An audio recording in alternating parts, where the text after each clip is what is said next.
السلام عليكم dhalinyaro soo dhawaada waa macalin maxamuud cashkan wuxuu kamid yahay casharadii eraydaha aynu ka qaadan jirnay cilmi academy halka kanna waxaynu ku baran doonaa 10 eray haatan 6 baa inoo saaran sabuurada igu yaraatay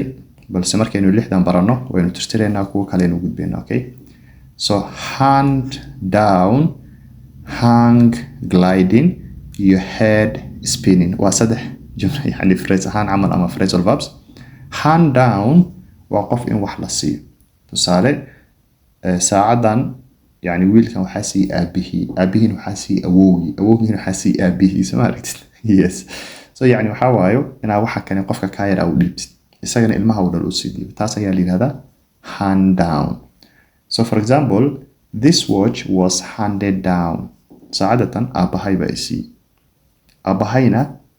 aabihii baa siiyo awowgii baa siiyo taa baa leeyahay hand down I hope it makes sense hang gliding yar waxa jirto gliding leeyahay dadkan isticmaalaan glider waxa leeyahay gliding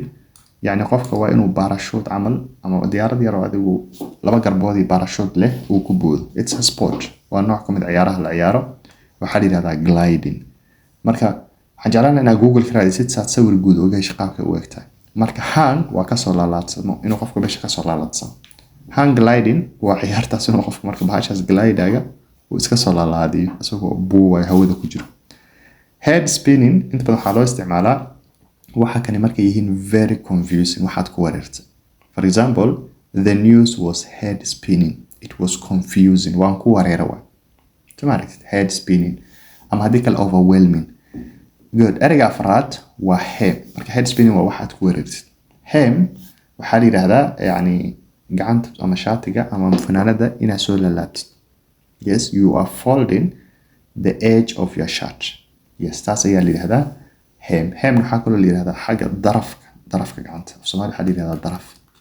marada darafteeda la yiraahdaa hem I think that's the best explanation waa marada darafteeda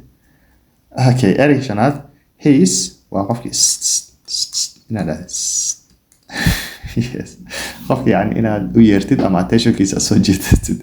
yes ina la yes okay eray lixaad okay eray soo funny eray lixaad waxa la yiraahdaa hoof waa qoobka looda ama qoobka dameerka ama qoobka yani faras adigu dameerka iyo looda iyo faraska qoobkooda ayaa la yiraahdaa hoof waan tirtirayaa todobada yani erayada kale saan ugu daro erayga toddobaad aynu cashkan ku baranayno waa idolize waa qofkina aad u jeclaatid yani dadka yani celebrities qaafkeed dadka u caabudaan camal yani qofkina ka badbadisay aad u jecel you admire this person too much mana wanaagsan aad ina qofku jeclaatid inta badan celebrity-ga fanaan baa imaanayo dadka waa dad ba ooynay markay arkaan ilaahay camal inay nabi arkaan rasuul ama saxaabi anyways illegible aqrin karin illegible this thing is illegible ama his writing is illegible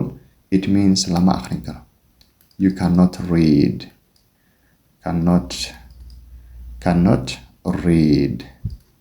you cannot read his handwriting ninka handwriting is lama aqrin karo it's illegible okay erayga sagaalaad oo cashkan ku baranayno improbable yes improbable waxa waayo wax markaysan yani waxay u badan tahay inaysan dhicin taas ayaa leedahay improbable waxay isku macno yihiin unlikely waxa waayo waxay u badan tahay wax kani inaysan dhicin for example it is improbable he will win waxay u badan tahay ninka inuusan badinin it's improbable he will win lastly erayga tobnaad cashkeen u dambeeyo waa incident waa dhacdo event abay isku macno yihiin event marka dhacdo ayaa la yiraahdaa incident ama event